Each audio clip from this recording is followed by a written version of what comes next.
mentioned Kane earlier about when you're talking about Puerto Rico. Could you give your thoughts on Kane? I met Kane in an independent show in Southern Indiana, probably early 90s. And I was going to Puerto Rico, I think, at the time. And I asked him would he be interested in coming down. And he said he would. And then I booked him. And I went to Puerto Rico. Well, I went to Puerto Rico, then I booked him. And then about a week before he got down there, he called me up and he was concerned. He said, well, I said, you act like you're not all gung-ho about coming. He said, well, I've heard a lot of things about down there, how guys don't get paid. And I said, well, let me say this.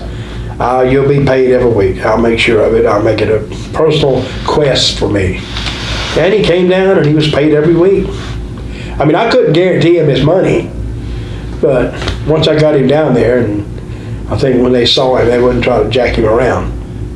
And Jerry Jarrett wanted me to ask you if you had any idea why there might be some heat on Kane's part with Jarrett, because he said that Jarrett waved at him WrestleMania weekend, and he know that Glenn saw him and he ignored him, and I guess he's sent him a tweet when he won the election, and Kane didn't respond, so he was wondering if you had any idea why there would be possibly some heat with Jerry?